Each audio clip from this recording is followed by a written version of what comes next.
On part maintenant pour le Cap-Vert ou Cabo Verde, un archipel qui, vu de l'extérieur, est d'abord perçu comme une carte postale.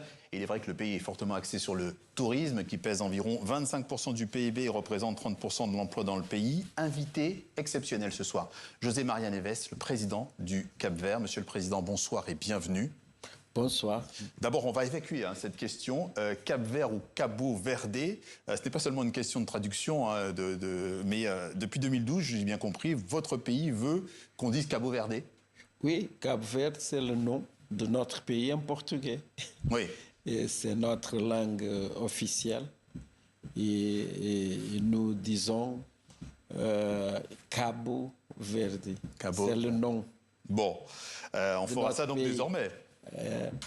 On va faire ça désormais. Oui, non. Monsieur Neves, vous êtes à Paris pour rencontrer la diaspora capverdienne. C'est la 4e édition de la présidence dans la diaspora, c'est ça, hein? Oui. D'abord, en France, cette diaspora, ça correspond à combien de personnes? À peu près 50 000 Capverdiens, surtout sur l'île de France. Oui. Mais il y a beaucoup de Capverdiens dans l'autre villes de France, Nice, Marseille, Lyon, et partout il y a des Capverdiens ici à France. Oui. Le thème de cette édition, c'est la diaspora et les chemins de l'avenir. Alors, plus de 525 000 Capverdiens recensés, plus de 2 millions de Capverdiens dans la diaspora, 2 millions. Ça veut dire que plus de la moitié des Capverdiens vivent à l'étranger. Oui. Qu'est-ce que ça change pour un président comme vous quand il parle à ses compatriotes? C'est pour dire à tout le Capverdien que Cap-Vert, c'est une nation transnationale.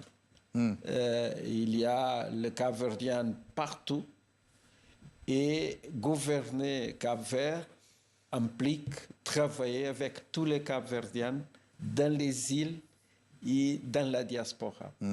Et je suis ici pour parler avec les Capverdiens sur les défis et les problèmes qui existent, mais et voir comment nous pouvons travailler en commun pour résoudre les problèmes et pour défendre les intérêts Quel problème vous évoquez, par exemple? Il y a l'intégration. Maintenant, il y a partout le problème de limitation des mobilités humaines. Il y a aussi les problèmes de discrimination des immigrants. Il faut travailler pour défendre les intérêts des Capverdiens qui sont partout, de garantir que tous les Capverdiens peuvent travailler dans les pays où ils vivent.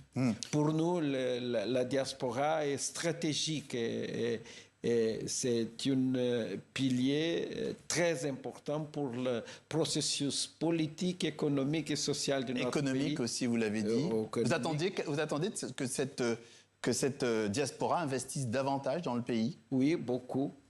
Les remittances de la diaspora est très important pour l'économie de notre pays, à peu près 25% du PIB.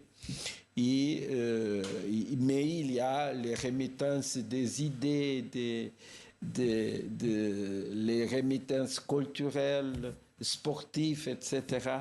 La participation de la diaspora est très importante pour le développement social et économique de notre pays. Oui.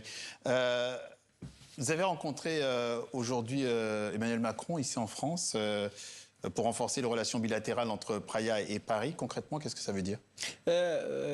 Beaucoup d'actions. Nous sommes en train de redynamiser les relations d'amitié et de coopération entre France et Cap-Vert dans les domaines de tourisme, énergie renouvelable, gestion des aéroports capverdiens, infrastructuration portuaire et développement de l'économie bleue au Cap-Vert. Ouais. Et il y a beaucoup d'intérêt d'entrepreneurs français et nous travaillons pour développer un partenariat économique pour garantir les investissements français au Cap-Vert. Monsieur le Président, l'archipel a subi en août dernier les conséquences de Erin, la tempête tropicale, plusieurs morts, de gros dégâts matériels, des déplacements pour la population. Où en est-on de la reconstruction? Oui, nous sommes en train de faire la reconstruction avec l'appui de l'Union européenne et de Banque mondiale, de Banque africaine de développement et budget national. Et la reconstruction fonctionne maintenant très bien avec la participation de la diaspora, de la société civile, des entreprises. Qui aide? La diaspora, elle aide aussi. Voilà. Elle aide aussi à la reconstruction. Oui, beaucoup. La reconstruction d'îles de Saint Vicent et les autres îles affectées, Saint-Antoine et Saint-Nicolas. Monsieur le Président, il y a des élections législatives le 17 mai prochain. Vous l'avez annoncé la semaine prochaine. Les élections législatives. Il y a aussi la présidentielle à la fin de l'année, le 15 novembre. Quels sont les grands défis de ces élections, très rapidement? Au Cap-Vert, les élections sont une habitude. C'est une coutume. Il n'y a pas de problème. Cap-Vert, c'est un pays avec des institutions inclusives, avec une société civile qui participe activement et un état de droit. Il n'y a pas de problème pour réaliser les élections au Cap-Vert.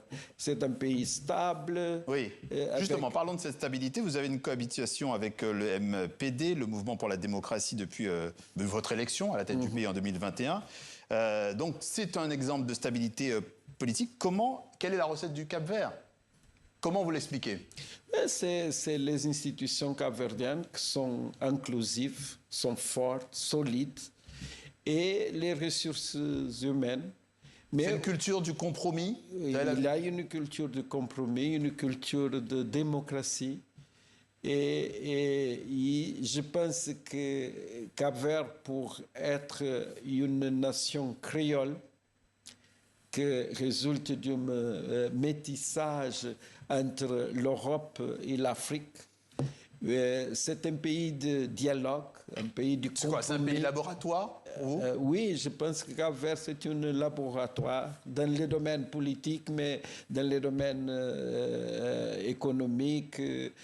C'est un laboratoire pendant l'histoire de Cap-Vert. Cela dit, Monsieur le Président, avec la stabilité que vous développez, effectivement, quel regard portez-vous sur les autres pays de la sous-région, ceux qui ont connu des coups d'État et des changements de constitution? Quel regard portez-vous sur ces pays? L'histoire des autres pays sont différentes. Il y a les problèmes ethniques, la fragilité des institutions, la fragilité des capacités humaines de tous les pays de la région. Et il n'y a pas de partis politiques qui fonctionnent et qui peuvent participer activement au exercice du pouvoir dans les pays. La fragilité institutionnelle, c'est un problème. Les institutions sont très fatiguées. Et il n'y a pas la capacité de résoudre les problèmes des citoyens. Et il y a un décalage entre... Vous aimeriez mieux vous impliquer en médiation, très rapidement? Oui, nous travaillons beaucoup dans le cadre de CEDEAO pour aider, par exemple, Guinée-Bissau, à travailler pour garantir la stabilisation, la paix et la restauration de l'état de droit. Précisément sur la Guinée-Bissau, quel regard portez-vous? Qu'est-ce que vous pourriez faire? Bon, Guinée-Bissau, c'est un problème de dialogue entre tous les partis politiques, tous les acteurs politiques de Guinée-Bissau. C'est une question de compromis et de dialogue entre toutes les sensibilités politiques et sociales au Guinée-Bissau. José Maria Neves, le président du Cap-Vert, était ce soir notre invité exceptionnel en plateau. Merci, Monsieur le Président, d'être passé par notre journal Afrique sur TV5 Monde. Merci beaucoup.